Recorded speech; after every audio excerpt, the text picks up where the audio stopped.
Mesdames et messieurs, bonsoir. Chérine, pars en paix. Nous ne t'oublierons pas. Nous n'oublierons pas non plus ton sourire, ni ta voix, ni ton professionnalisme. Ça y est, on t'a tué. Fallait-il autant pour te faire taire? Fallait-il se dérober à la lumière, se cacher honteusement pour te dérober ton souffle? Faisait-il peur à ce point que tu sois devenu la cible de ton ravisseur qui n'a pas eu le courage de t'affronter en face? Trop lâche, tes assassins ont préféré se cacher pendant que toi, tu as préféré tout le contraire, te dévoiler et dévoiler leurs horreurs au monde. Alors ça y est, on ne te verra plus. On ne verra plus ton visage radieux dénoncer l'immondice d'un État voyou que rien n'arrête. On ne verra plus tes comptes rendus. Qu'il aurait cru qu'un jour, l'on parlera de toi au passé. Toi qui as parlé du présent au présent, se faufilant partout, bravant les dangers au péril de ta vie, au péril de ta vie. Que nous as-tu là? Que nous as-tu fait là, Chérine? Tu nous as donné une leçon de vie, de courage. Savais-tu ce matin, en sortant de chez toi, que tu ne reviendrais pas? Savais-tu que tu ne reviendrais plus vivante? Que ce matin, ce serait toi, la journaliste, toi qui ferais l'événement, la une et l'info du jour. Sinistre jour pour ceux qui t'aiment. Tu es parti donc pour rallonger la longue liste des journalistes tués dans l'accomplissement de leur mission. Savais-tu que la mort te côtoyait tous les jours? Savais-tu qu'elle te guettait? Bien sûr que tu le savais. Mais pouvais-tu faire autrement? Pouvais-tu être autre chose que journaliste?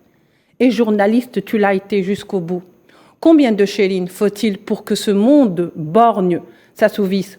Combien de sons faut-il pour que ce vampire des ténèbres se rassasisse? Combien de Ahmed ad-Dorra, de femmes, d'enfants, de bébés faut-il pour que ce monde, ne voyant que d'un œil et d'un seul, ne réagisse? Excusez-nous s'il ne nous reste plus de larmes à verser, car notre colère est grande et n'a d'égal que notre impuissance. Pars le cœur léger, Chérine, pars en paix, tel un guerrier qui a accompli sa mission. Pars tranquille et dors du sommeil du juste, celui que tes ravisseurs d'âme ne connaîtront jamais. Mesdames et messieurs, bonsoir. C'était l'hommage rendu aujourd'hui par notre rédaction Al24 à la journaliste, notre consoeur d'Al Jazeera, correspondante d'Al Jazeera, Chérine Abou Akleh. Un hommage qui lui a été rendu également aujourd'hui sur le terrain par des Palestiniens, par le président de l'autorité palestinienne, des funérailles officielles et populaire. Pour en parler avec nous, nous aurons aujourd'hui, à travers Skype et en direct, Madame Violette Daguerre, présidente du comité des droits de l'homme arabe, qui est donc présente avec nous à partir de Paris. Madame Violette Daguerre, bonsoir. Bonsoir, madame. Merci d'avoir accepté notre invitation. Dit ce hommage sans vous sourciller, alors que c'est très difficile de parler de ça sans avoir la gorge serrée. Oui, merci. Vous faites bien de le dire. Je pense que aucun mot ne pourrait aujourd'hui rendre hommage à sa juste valeur à Chérine Abou Akleh. Monsieur Gamal Abina, vous êtes également parmi nous par Skype à travers ou de Paris en direct. Merci d'avoir accepté notre invitation, Monsieur Gamal Abina. Merci pour l'invitation. Merci à vous de nous avoir donc d'être avec nous, de nous accompagner pour cette émission. Je disais donc au début de cette introduction qu'un hommage officiel a été rendu à Chérine Abou Akleh, qui a été donc assassinée sous les balles lâches de l'occupation sioniste. Monsieur Gamal Abina, pour commencer avec vous, quelle réaction vous voulez avoir? Première parole, Allah yarahma.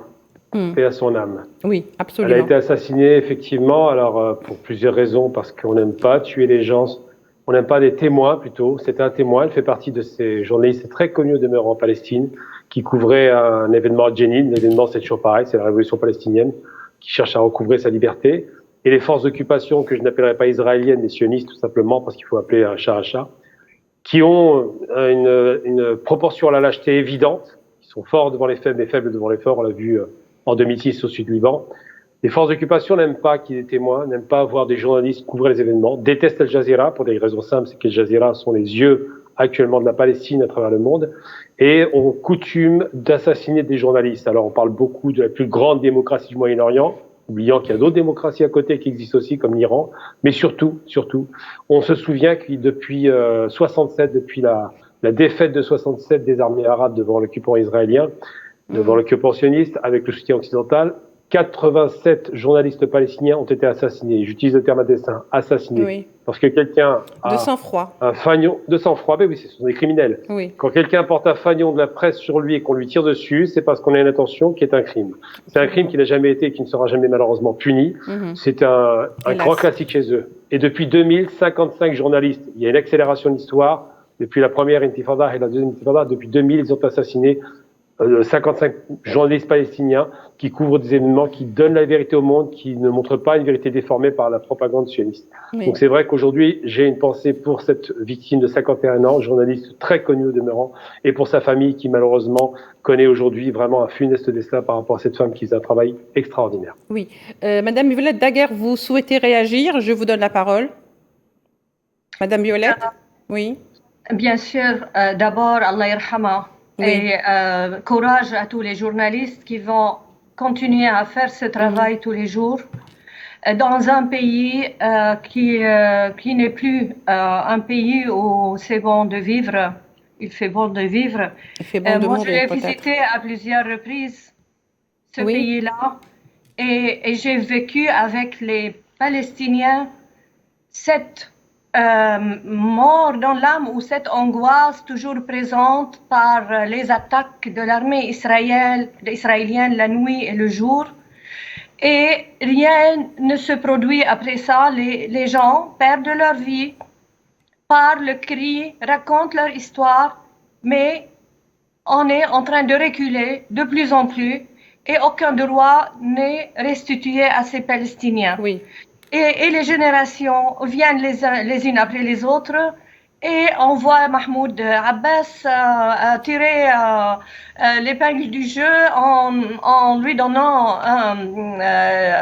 rendant hommage aujourd'hui, alors que lui... Nous allons le voir dans un instant, effectivement, Madame Violette Daguerre. Nous allons le voir dans un instant, oui. Continuez votre idée, poursuivez, Madame Violette Daguerre, excusez-moi. Quand les droits de l'homme, et comme je suis dans les droits de l'homme, quand les droits de l'homme, les organismes internationaux ne bougent pas, ne font rien, et ils sont là que pour cacher tout ce que ces Israéliens, cette entité commet en Palestine, et pour dire que ce n'est rien.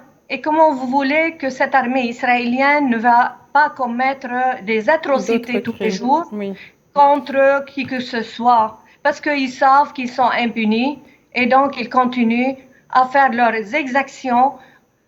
Hier, c'était Chérine. Avant, il y avait plusieurs. Monsieur a cité, a donné des chiffres de journalistes témoins. Monsieur Gamal. Oui. Et l'année dernière, il y a un an, 50 organes de presse, de toute façon, ou quelque chose comme ça, ont été bombardés à Gaza. Qu'est-ce qui s'est passé? Pas grand-chose. Des journalistes tués à ce moment-là. Et on a dénoncé, et puis après, rien ne s'est passé. Bon, on a besoin quand même que ça change une fois pour toutes, parce que c'est invivable. Quand j'étais là-bas, je voyais comment c'était, et je me disais, mon Dieu, comment ils vont s'en sortir si c'est pas avec leur corps qu'ils vont se défendre, parce qu'il ne reste plus que leur corps, et c'est ça, et leur voix. Oui, très bien. Alors, nous allons passer donc à la déclaration ou, si vous voulez, l'hommage qui a été rendu par le président de l'autorité palestinienne, Mahmoud Abbas, aujourd'hui. Et c'était dans la tristesse et l'indignation la plus grande que les Palestiniens ont assisté aux funérailles officielles de Chérine, donc Abou Aqla à Ramallah.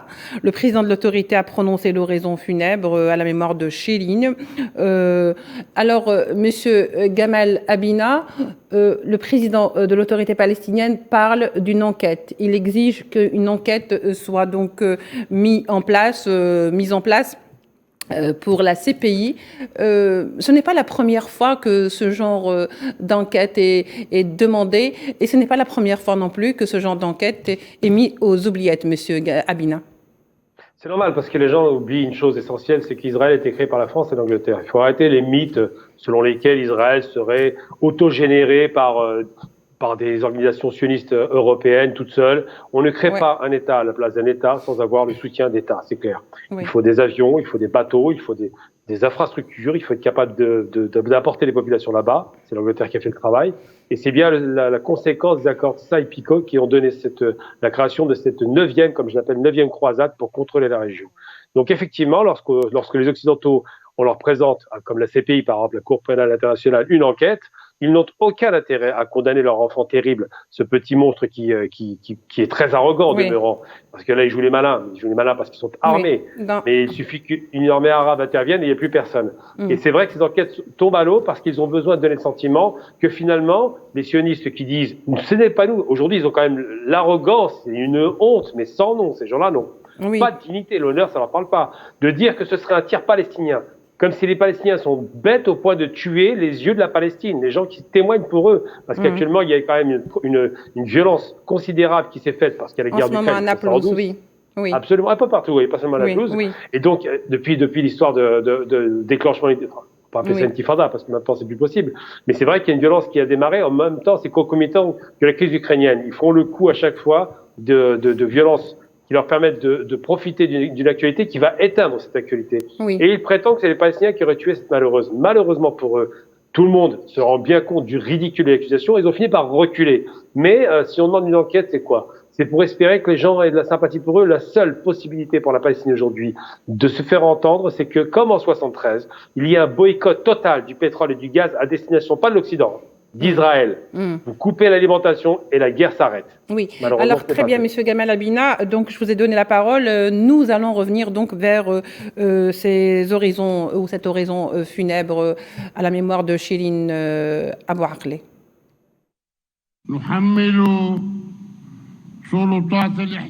Nous tenons les autorités d'occupation israéliennes entièrement responsables de son assassinat. Et avec ce crime, ils ne pourront pas cacher la vérité. Et ce crime ne doit pas rester impuni.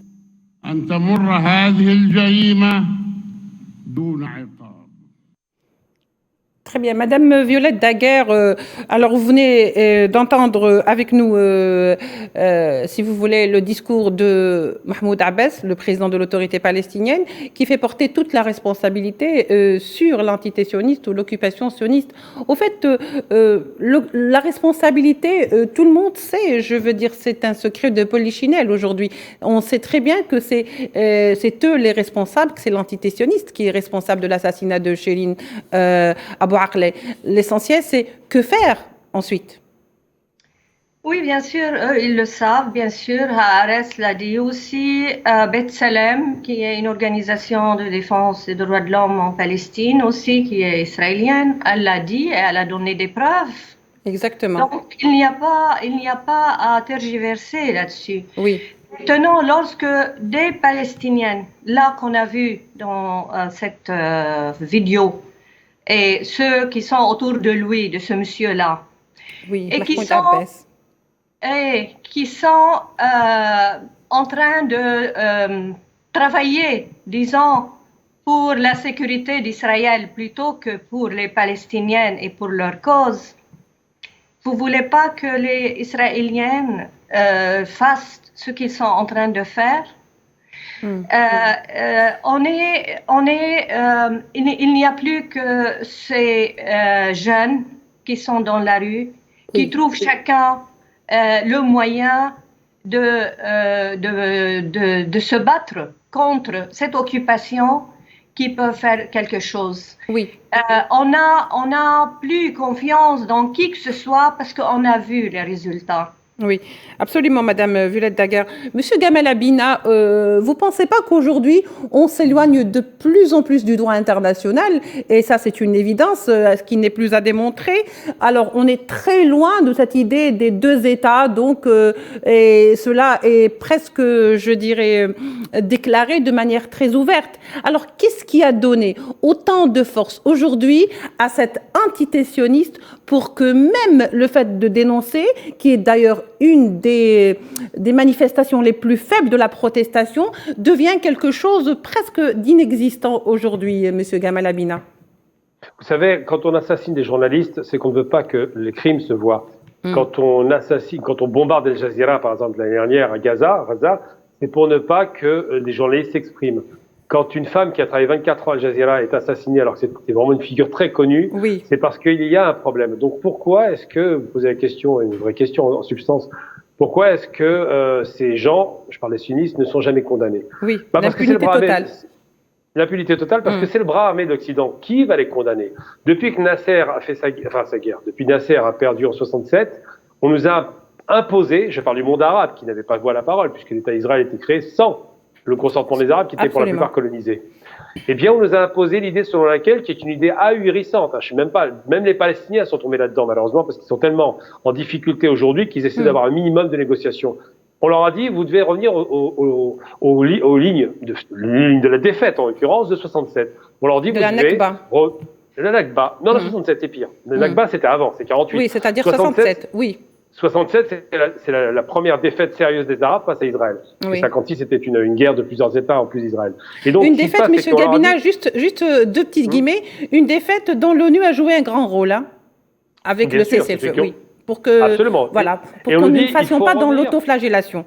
Voilà. Totalement, mais ils nous disent qu'il faut revenir sur ce plan de partage 67. C'est pas un plan de partage, c'est pas le droit, c'est le droit de la guerre. Israël gagne et donc découpe le territoire et réduit encore la proportion de la Palestine, alors que le vrai plan de partage qui avait été décrété par l'ONU sans les Arabes, ce vrai plan de partage c'est 48. Celui-là on l'a oublié parce que c'est trop favorable aux Arabes. On parle de 67 qui est déjà pas grand-chose et aujourd'hui on parle même plus de partage puisque depuis les accords, les faux accords de 93. Le retour, ils en veulent pas parce qu'on est trop nombreux, entre guillemets, les Arabes. Mais je veux dire, 93, les Palestiniens ont cru à ces fameux accords de paix qui étaient soi-disant Gaza, Jéricho, tout le reste. Il devait y avoir un État en 97, 5 ans plus tard, il n'y a jamais eu d'État parce que ça n'intéresse pas Israël, parce qu'ils se sentent forts et ils ont raison de le croire. Ils sont forts parce qu'ils ont l'Occident derrière eux.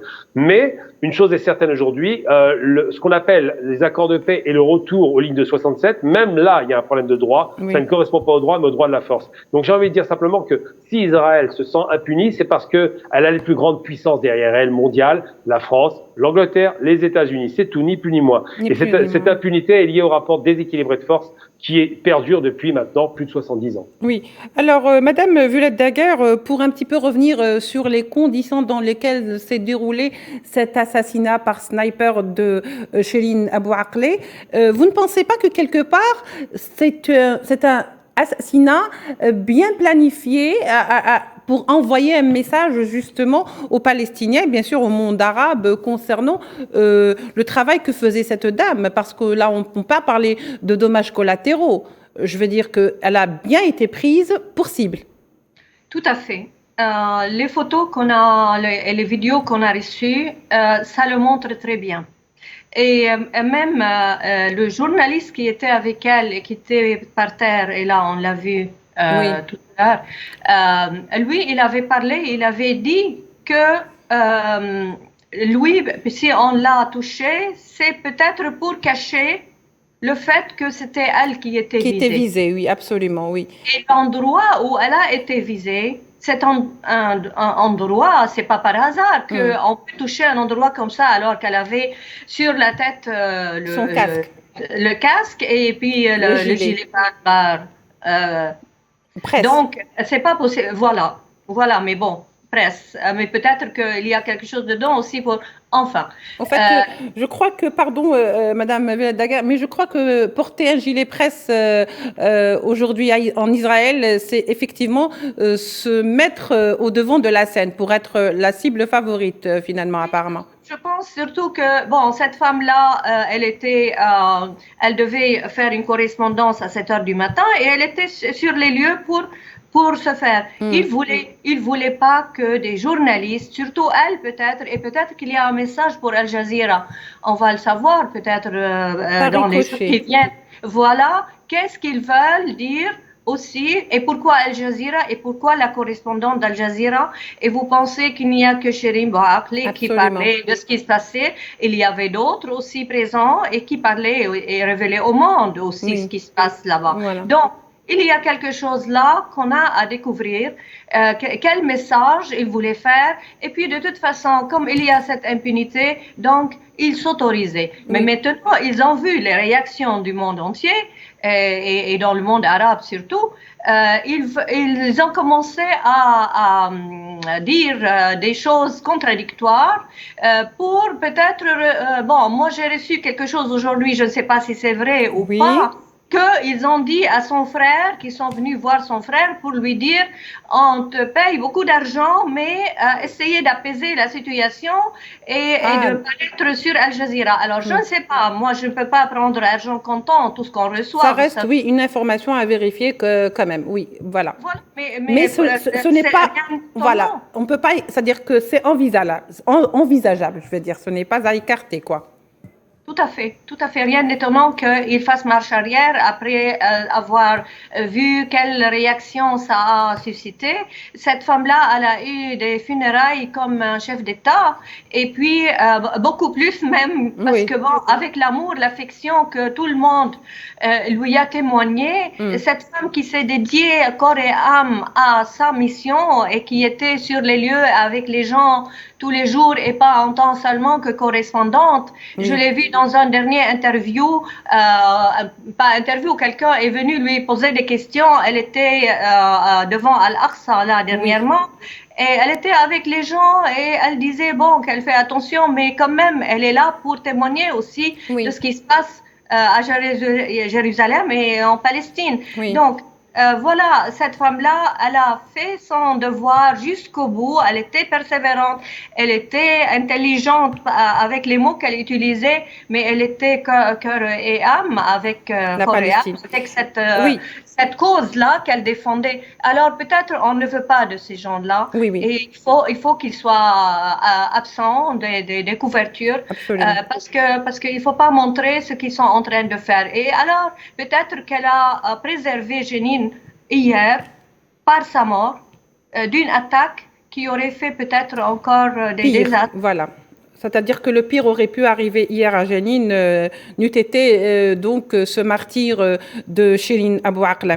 Monsieur Gamal Abina, vous pensez aujourd'hui réellement que les Israéliens ont peur d'une réaction peut-être excessive ou de dénonciation, qu'ils pourraient peut-être faire des transactions malsaines parce que ça leur ressemble quelque part? Est-ce que vous ne pensez pas plutôt qu'ils se sont habitués à l'impunité? Ils l'ont déjà fait avec Ahmed Ad-Dorra et on a vu qu'une enquête a été mise en place, mais que les discours étaient tellement contradictoires qu'on avait du mal en tous les cas à prouver que c'était des Israéliens, même si la conviction disait le contraire. Donc, est-ce que vous ne pensez pas qu'entre impunité et normalisation, cela a donné de la verve donc à l'entité sioniste? Bon, déjà, on va commencer par une chose essentielle. Israël se fiche complètement des Arabes. J'ai discuté avec des sionistes, ça m'est arrivé. Ils nous prennent pour des animaux. C'est le terme utilisé. Ils prennent les Palestiniens pour des animaux. Ils disent, ce ne sont pas des êtres humains. Ça rappelle un discours nazi. C'est dans leur Torah. Non, ça n'a rien à voir avec le Torah. Le fait religieux n'a rien à voir là-dedans. Et je t'ai rappelé qu'on a voulu nous vendre le clash musulman juif qui n'existe pas. La preuve, c'est je ne parle pas de religion, bien sûr. Je ne veux pas rentrer dans ce... C'est pour ça, même la Torah, c'est l'émanation de réflexion religieuse. Mais c'est pas le sujet. Le vrai sujet, c'est qu'ils voulaient faire une sorte de division entre les Palestiniens musulmans et les juifs, juifs israéliens. C'est pas ce qu'on voit aujourd'hui. La femme qui a été assassinée est chrétienne. Il faut commencer par le début. Absolument. Alors, je dis assassinée parce qu'on a tiré sur... Totalement, mais là-dessus, il n'y a pas de problème. Les musulmans sont très clairs. Juifs, musulmans, chrétiens, on est tous des enfants d'Allah, de Dieu. Mais ce qui se passe, c'est que cette femme assassinée chrétienne, c'est une des chrétiennes qui a été assassinée. Et bizarrement, on n'entend pas l'Occident pour dire les chrétiens d'Orient. Elle en fait partie. Ça les intéresse pas, là, bizarrement. Deuxième chose. Voilà, ce qui les intéresse, c'est les chrétiens d'Orient pour diviser les Arabes. Mais là, on se rend bien compte qu'il y a ce problème-là. Ensuite, quand on tire sur une balle dans la tête d'une journaliste, c'est parce que le sioniste criminel qui l'a assassiné, il faut utiliser le terme, c'est un assassinat ciblé, le fait parce qu'il sait qu'elle a un gilet pare-balles et que s'il tire sur le buste, elle peut ne pas mourir. La tête, il est sûr de l'avoir. Donc c'est bien un tir de criminel. Et surtout, la question qui se pose, c'est quoi? C'est l'impunité, oui. Pourquoi? Parce que ces gens-là ont déjà, rappelons-nous, tout de même en 82, les massacres de Sabra et Shatila, sous la couverture israélienne, ça a provoqué effectivement des manifestations violentes là-bas, même en Palestine. Ça a choqué Israël parce qu'ils se sont dit on va peut-être un peu trop loin. Aujourd'hui, ils peuvent en faire tous les jours, ça ne dérange plus personne parce qu'ils disent qu'ils n'ont pas les êtres humains en face d'eux. Il y a un rapport raciste qui est malsain et quand ils tuent cette femme, elle a un parcours qui est intéressant parce qu'elle a commencé un site internet qui s'appelait The Voice of Palestinian Radio. C'est la voix de la Palestine, la radio La Voix de la Palestine. Donc ça signifie quoi? Ça signifie qu'elle avait une audience grandissante. Pendant 24 ans, elle couvrait en Palestine chez Al Jazeera. Donc c'est quelqu'un qui était très populaire. Ils sont gênés non pas parce qu'ils l'ont assassiné, ils s'en fichent complètement. Ce qui les dérange, c'est qu'en termes d'image, ils disent ça commence à se voir qu'on est des criminels, le monde commence à voir qu'on assassine la presse. Il y a vraiment un choc international qui a commencé, n'oublions pas dans les pays occidentaux. Ça a commencé par les chaînes arabes, par les réseaux sociaux, et ils ont fini par en parler parce qu'ils étaient coincés en Occident. Mais ce qui se passe actuellement aujourd'hui, c'est qu'effectivement, ils considèrent les Palestiniens comme des animaux, n'oublions jamais ça. Alors que les Palestiniens sont éduqués à 99% à un haut niveau d'études, parce que c'est dans les études qu'ils cherchent la liberté. Donc ça, c'est des choses qu'il faut noter. Le rapport raciste qui existe là-bas est un rapport malsain qui conduit à la mort sans pitié de femmes, d'enfants. Et je rends hommage aux 79 enfants palestiniens, enfants, pas adultes, assassinés depuis 1 an dans la bande de Gaza et en Cisjordanie. Vous n'avez qu'à voir ce qui se passe dernièrement avec donc les intrusions, les destructions des maisons de Palestiniens donc à Ramallah, sans parler des 4000 logements qu'il prévoit donc de construire avec la concertation de Washington, puisqu'il cherche un petit peu la bénédiction des États-Unis. Madame Violette Daguerre, qu'en pensez-vous?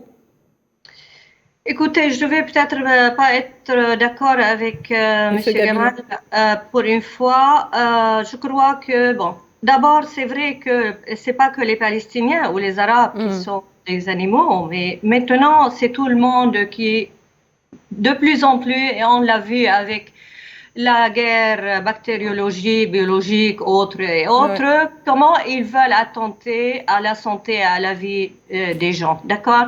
Donc, c'est parce que eux, c'est le peuple choisi et les autres sont que des nègres pour travailler sous leur domination. Maintenant, je crois que les temps ne sont plus les mêmes.